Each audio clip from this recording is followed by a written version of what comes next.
আজকের দিন সত্যি আমাদের সবার জন্য আনন্দের দিন, যে আমরা দীর্ঘদিন থেকে প্রতীক্ষায় ছিলাম যে লক্ষ্মীপুর মহকুমা শাসকের কার্যালয় যাতে আমরা নির্মাণ করতে পারি। আর এটার জন্য দীর্ঘদিন থেকে অনেক ব্যক্তিরা প্রয়াস করে গেছেন যে লক্ষ্মীপুরে আমরা আমাদের মহকুমা শাসকের কার্যালয় আমরা যাতে নির্মাণ করি। আমি আজকের দিনে প্রথমে কৃতজ্ঞতা জানাই সেই ব্যক্তিদের যারা 1992 সালে এই লক্ষ্মীপুরকে লক্ষ্মীপুর সাব ডিভিশন হিসাবে ঘোষণা করার জন্য যে প্রয়াস এবং চেষ্টা করেছিল, এবং যাদের মাধ্যমে 1992 সালে লক্ষ্মীপুর আসামের মানচিত্রে একটা সাব ডিভিশন হিসাবে এটা আত্মপ্রকাশ করতে পেরেছিল, তাদের সবার প্রতি আমার সম্মান এবং শ্রদ্ধা নিবেদন করছি। কিন্তু বিগত 30-32 বছরে বিভিন্নভাবে চেষ্টা হয়েছে, লক্ষ্মীপুর সাব ডিভিশন হোক, বিভিন্ন আন্দোলন হয়েছে, বিভিন্ন সময়ে দলের কার্যকর্তা হিসাবে আমিও বিভিন্ন সময়ে এসডি অফিসের সামনে ধর্নাতে বসেছি আমাদের দলের কার্যকর্তাদের সঙ্গে। লক্ষ্মীপুরের নাগরিকরা বিভিন্ন সময় এটার জন্য আন্দোলন করেছেন, প্রতিবাদ জানিয়েছেন যে মহকুমা যেহেতু লক্ষ্মীপুরের নামে মহকুমা আছে, এই জন্য লক্ষ্মীপুরে মহকুমা শাসকের কার্যালয় নির্মাণ হোক। চেষ্টা আমরা সবাই করেছি। এদের মধ্যে অনেক আছেন যারা এই আন্দোলনের নেতৃত্ব দিয়েছেন, আজকের দিনে হয়তো আমাদের মধ্যে নেই। এদের মধ্যে অনিল তালুকদার, রথীন্দ্র রায়, তাদের প্রতি আমার শ্রদ্ধা নিবেদন করছি। এবং যারা এটার জন্য চেষ্টা করেছেন তাদের আজকে স্বপ্ন, তাদের যে চেষ্টা আজকে এটা বাস্তব রূপ নিয়েছে। বিধায়ক নির্বাচিত হওয়ার পরে আমরা কথা দিয়েছিলাম যে লক্ষ্মীপুরে মহকুমা শাসকের কার্যালয় আমরা নির্মাণ করব। আর 2022 সালে আমরা এটার জন্য বেসমেন্ট প্লাস G+5 এই বিল্ডিং এর জন্য মাননীয় মুখ্যমন্ত্রী মহাশয় মঞ্জুরি করেছিলেন। আর আপনাদের জানা আছে যে 2022 সালের 30 জানুয়ারি মাননীয় মুখ্যমন্ত্রী ডক্টর হিমন্ত বিশ্ব শর্মা মহাশয় এই জায়গাও পরিদর্শন করে গিয়েছিলেন, যেখানে আমরা সাব ডিভিশন অফিস করতে পারি। সরকারের তরফ থেকে চেষ্টা হয়, আমরাও বলেছিলাম যে 25 কোটি টাকা এটার জন্য মঞ্জুর হয়েছে। কিন্তু 2022 সালে যখন ফ্লাড আসে, সেই সময় শিলচর এনআইটি একটা রিপোর্ট দেয় যে বরাক উপত্যকাতে, সেই সময় রিপোর্ট ছিল যে বরাক উপত্যকাতে কোনো বিল্ডিং বা সরকারি বিল্ডিং বানাতে গিয়ে বেসমেন্ট যাতে তৈরি করা না হয়, এই জন্য এটাকে আবার নতুনভাবে ডিপিআর তৈরি হয়, বেসমেন্ট কেটে সেটা নতুনভাবে তৈরি হয়, নতুনভাবে অ্যাডমিনিস্ট্রেটিভ অ্যাপ্রুভাল হয়, স্যাংশন হয়।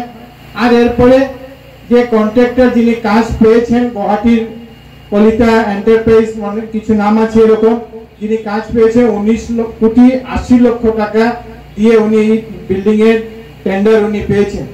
আমরা গত 1 মার্চ আমাদের মাননীয় মুখ্যমন্ত্রীর হাত ধরে আমরা এটার ভার্চুয়াল যে শিলান্যাস, সেই শিলান্যাস আমরা করেছিলাম। কিন্তু কয়েকদিন থেকে এটার কিছু সরকারি নিয়ম নীতি ছিল যে কাজ করা শুরু করার আগে সেই কাজগুলি সম্পূর্ণ হয়েছে।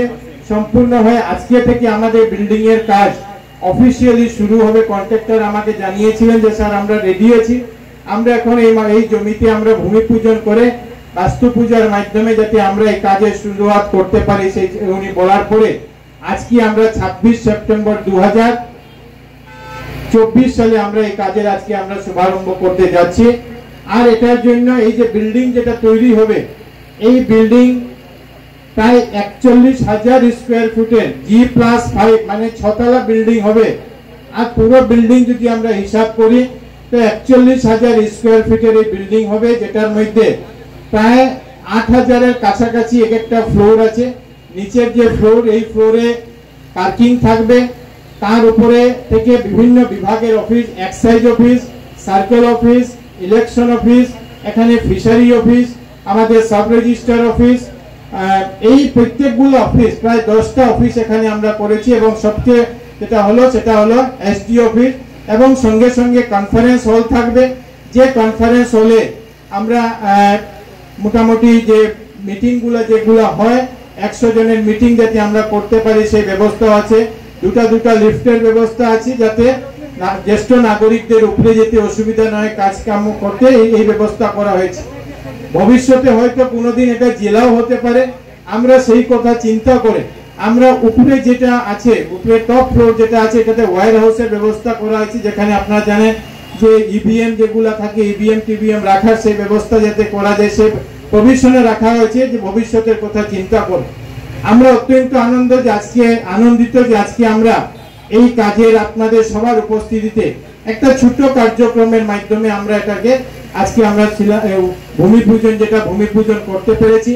কন্ট্রাক্টরকে আমরা অনুরোধ করেছি যে 24 মাসের সময় বিভাগ থেকে ওনাকে দেওয়া হয়েছে, যে যেদিন ল্যান্ড হ্যান্ডওভার করা হবে সেই দিন থেকে 24 মাসের মধ্যে উনি সম্পূর্ণ করবেন।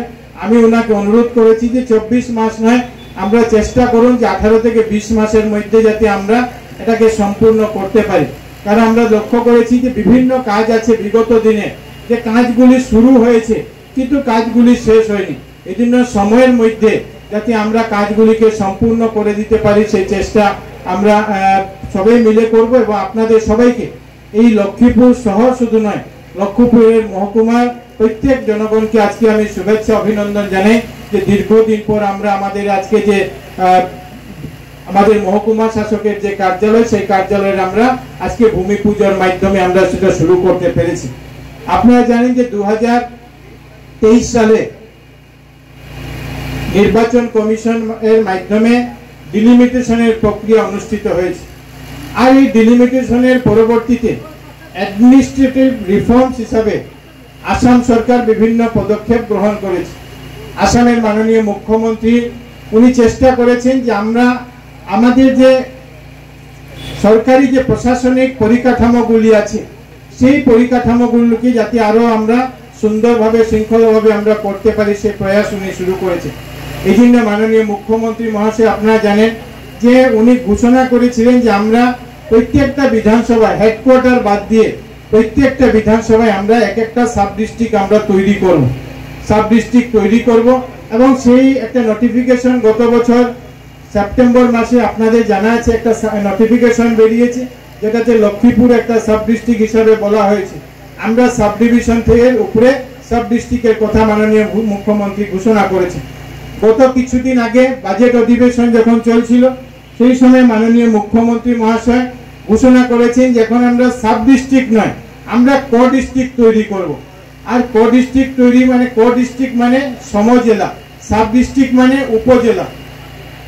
আমরা ছিলাম মহকুমা, মহকুমা থেকে উপজেলা, উপজেলা থেকে এটাকে সমজেলা, মানে যে সমানভাবে জেলা যে সুযোগ সুবিধা থাকবে প্রত্যেকটা সুযোগ সুবিধা যাতে আমাদের এই কো ডিস্ট্রিক্টে থাকে সেই ব্যবস্থা উনি করেছেন। আর আপনাদেরকে জানাতে অত্যন্ত আনন্দ লাগছে যে বরাক উপত্যকায় সমজেলা হিসাবে 3টা বিধানসভাকে শনাক্ত করা হয়েছে, যে 3টা বিধানসভা আগামী 2রা অক্টোবর মহাত্মা গান্ধীজির জন্মদিন থেকে এই 3টা সমজেলা বরাক উপত্যকা আসামে 29টা সমজেলার সঙ্গে সঙ্গে আমাদের পাথারকান্দি, রাতাবাড়ি এবং লক্ষ্মীপুর এটাও আগামী 2 অক্টোবর থেকে সমজেলাতে উন্নতিকরণ করা হবে। এবং আমরা জেলার যে সুযোগ সুবিধা এই প্রত্যেকটা সুযোগ সুবিধা আমরা এখন এখান থেকে নিতে পারবো। আগামী 2 তারিখে 2 অক্টোবর আমরা আমাদের সমজেলার যে কার্যালয় সেই কার্যালয় আমরা উদ্বোধন করব। বিগত কিছুদিন আগে 1-1.5 মাস আগে আমরা বসেছিলাম আপনাদেরকে নিয়ে, আপনাদের সঙ্গে মতামত গ্রহণ করে আমরা আমাদের লক্ষ্মীপুর আমাদের মহকুমা শাসকের যে কার্যালয় এটাকে আমরা শিফট করার সিদ্ধান্ত নিয়েছি। কাজ চলাকালীন ফুলের তলের যে সদ্ভাবনা মণ্ডপ আছে সেই সদ্ভাবনা মণ্ডপে কনস্ট্রাকশন পিরিয়ড পর্যন্ত এটা সেখানে কাজ চলবে। আর এই 2 তারিখে আমাদের চেষ্টা থাকবে যে 2 তারিখের মধ্যে আমরা সেখানে শিফটিং এর কাজকে সম্পূর্ণ করে নেব। আর সেখানে আমরা 2 তারিখে আপনাদের সবার উপস্থিতিতে আমরা আমাদের জেলার একমাত্র যে সমজেলা, এই সমজেলা লক্ষ্মীপুর সমজেলা কো ডিস্ট্রিক্টের আমরা উদ্বোধন সেদিন করব, সেখান থেকে যাতে আমরা কার্যালয় চালাতে পারি। আজকে যে কার্যালয় আমরা ফাউন্ডেশন দিয়েছি এই কার্যালয় লক্ষ্মীপুর সাব ডিভিশনের কার্যালয়, কিন্তু আমরা যখন 2 বছর পরে 24 মাসের মধ্যে আমরা যখন এই ডিস্ট্রিক্টে এই কার্যালয় উদ্বোধন করব তখন এটা লক্ষ্মীপুর সাব ডিভিশনের কার্যালয় থাকবে না, এটা সেই সময় লক্ষ্মীপুর কো ডিস্ট্রিক্টের কার্যালয় হিসাবে আমরা এটাকে উদ্বোধন করব। যেহেতু এই বিল্ডিং সাব ডিভিশন হিসাবে স্যাংশন হয়েছে, সাব ডিভিশন নামে আমরা করলাম, কিন্তু উদ্বোধন যখন আমরা করব তো core district Lakshmipur core district হিসাবে আমরা এটাকে করব। এবং এখানে সুবিধা কি আছে আমি আপনাদেরকে বলছি যে মাননীয় মুখ্যমন্ত্রী মহাশয় নির্দেশ দিয়েছে যে জেলার যতগুলি কাজ আছে এই প্রত্যেকগুলি কাজ এখন এখানে, আগে আমাদের এখানে যারা থাকতেন ওদেরকে এসডিও বলা হতো, এখন যারা থাকবেন তাদেরকে এসডিও বলা হবে না, তাদের এডিসি, তারা ফুল ফ্লেজেড এডিসি হিসাবে এখানে কাজ পালন করবেন। আমরা যে সময় এমএলএ ফান্ড এমপি ফান্ড যেগুলি আছে সেটা সোজাসুজি আগে গুয়াহাটি থেকে ডিসি কার্যালয়ে আসতো, ডিডিসির কাছে আসতো। এই এমএলএ ফান্ড থেকে শুরু করে আনটাইড ফান্ড থেকে শুরু করে সরকারি যতগুলি ফান্ড, এই সমস্ত ফান্ড ডাইরেক্ট এখন দিসপুর থেকে সোজা লক্ষ্মীপুরে আসবে, যাতে আমাদের কাজগুলি আমরা স্পিড আপ করতে পারি। এছাড়া অনেকগুলি সুবিধা আছে, যে সুবিধাগুলো আমরা করতে চাই। মাননীয় মুখ্যমন্ত্রী মহাশয় একটা প্রসেস শুরু করেছেন যে ইন্টিগ্রেটেড সাব ডিস্ট্রিক্ট অফিস একটা উনি পরিকল্পনা নিয়েছেন যে 29টি জায়গাতে, কিন্তু এগুলির একটা নতুন মডেলও তৈরি হয়েছে, যে মডেলে আসামের সব জায়গাতে ইন্টিগ্রেটেড ডিসিও কোর ডিস্ট্রিক্ট অফিসগুলো শুরু হবে। যেহেতু আমাদের এটা আগে থেকে স্যাংশন হয়েছে, আমরা কাজটা অন্য যে ডিজাইন তার থেকে একটু আলাদা ডিজাইন আমাদেরটা হবে, কিন্তু এর পরবর্তীতে আমরা আবার একটা ফান্ড পাবো, যে ফান্ডের মাধ্যমে আমরা যাতে আগামী দিনে আমাদের যে বাকি যতগুলো অফিস সব অফিসগুলোকে আমরা এক জায়গাতে নিয়ে আসতে পারি। মুখ্যমন্ত্রীর যে চেষ্টা, সেই চেষ্টা এটা যে আমাদের যে PHE, PWD, irrigation, water resource থেকে শুরু করে যতগুলো অফিস আছে সব অফিসগুলো ইন্টিগ্রেটেড কোর ডিস্ট্রিক্ট অফিসে আসার জন্য। এই জন্য আমরা এটা যে আজকে বিল্ডিং যে জায়গাতে আমরা করছি, এই জায়গাতে জমির মুখ্যমন্ত্রীর নির্দেশ মতো মিনিমাম 10 বিঘা থেকে 15 বিঘা জমির প্রয়োজন। যেহেতু লক্ষ্মীপুরের মানুষের দীর্ঘদিনের একটা দাবি ছিল যে আমরা এখানে আমাদের কার্যালয়টা আমাদেরকে করার প্রয়োজন আছে, আমরা লক্ষ্মীপুরের মানুষের সম্মান রক্ষার্থে আমরা এখানে কার্যালয়টি আমরা নির্মাণ করলাম, এবং পাশে আমরা আবার একটা জমি বাইর করব যেখানে আমরা এটা একটা অ্যানেক্সার বিল্ডিং যেখানে আমরা করতে পারি, যাতে আমরা এই অফিসের 500 মিটারের মধ্যে বা 200 মিটারের মধ্যে আমরা চেষ্টা করছি যে একটা জায়গা বের করার জন্য যেখানে এটার একটা অ্যানেক্সার বিল্ডিং আমরা করতে পারি। যে অফিসগুলোর কথা আমরা বললাম, এরপরে যে বাকি অফিসগুলি আছে পিডব্লিউডি থেকে শুরু করে ওয়াটার রিসোর্স, ইরিগেশন, এডুকেশন, সবগুলো যাতে আমরা এক কমপ্লেক্সে আমরা আনতে পারি। আমাদের দুটা বিল্ডিং হবে, একটা অ্যানেক্সার 1, একটা অ্যানেক্সার 2, এই হিসাবে আমরা যাতে আগামী দিনে কাজগুলি করতে পারি। এই জন্য আপনাদের সবাইকে আজকের এটা দিনের জন্য শুভেচ্ছা এবং অভিনন্দন জ্ঞাপন করছি। আমরা আজকে নতুন জেলা শাসক আমাদের জেলা আয়ুক্ত হিসাবে মৃদুল যাদব, উনি গত 20 তারিখে জয়েন করেছেন। জয়েন করার পরে আজকে সম্ভবত উনি প্রথম কোনো পাবলিক ফাংশনে উপস্থিত হয়েছেন।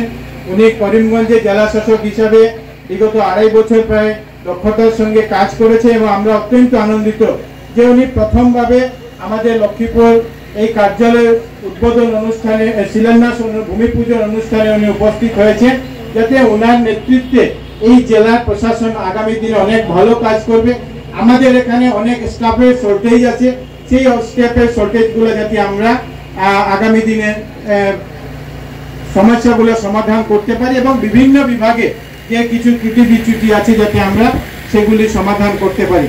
আমাদের এসডিও ধ্রুবজ্যোতি পাঠক, উনিও নতুনভাবে পরশুদিন জয়েন করেছেন, কিন্তু আজকে উনি চার্জ হ্যান্ডওভার করেছেন, এবং ওনার জন্য অত্যন্ত আনন্দের দিন যে উনি যেদিন চার্জ নিয়েছেন ঠিক সেই দিনে উনি বিল্ডিং এরও উনি ভূমি পূজনে এখানে অংশগ্রহণ করতে পেরেছেন।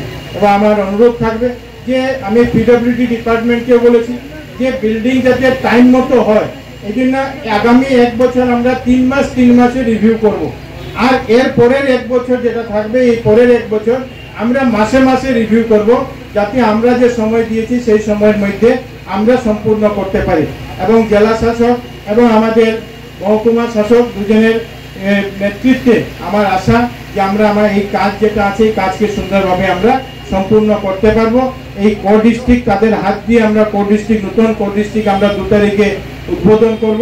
এবং আপনাদের সবার কাছে অনুরোধ যে লক্ষ্মীপুরের সরকারি সম্পত্তি না ভেবে আমাদের সবার সম্পত্তি কারণ যেহেতু আমরা এই অফিসের জন্য 30-32 বছর বিভিন্নভাবে আন্দোলনে জড়িত ছিলাম। আমাদের হয়তো অনেকে আছেন যারা আজকের দিনে নেই, তারাও চেষ্টা করেছেন যে অফিসটা যাতে তাড়াতাড়ি হোক, এবং সেটা লক্ষ্মীপুর শহর নয়, সমস্ত লক্ষ্মীপুর মহকুমা, সেটা একদম জিরিঘাট থেকে শুরু করে মতিনগর থেকে শুরু করে বাদ্রিচন্দ্রপুর ও হরিনগর হোক, প্রত্যেক মানুষকে নিয়ে যাতে আমরা একটা ভালো কার্যালয়, যেখানে একটা ভালো কর্মতৎপর কার্যকর্তাদের মাধ্যমে আমরা এখানে মানুষকে সেবা দিতে পারি, এরকম কার্যালয় যাতে আমরা সবাই মিলে তৈরি করতে পারি, এই আহ্বান জানিয়ে আপনাদের সবার প্রতি আমার শ্রদ্ধা নিবেদন করে সবাইকে শুভেচ্ছা জানিয়ে আমার বক্তব্য এখানে শেষ করছি। ভারত মাতা কি জয়। অসংখ্য ধন্যবাদ।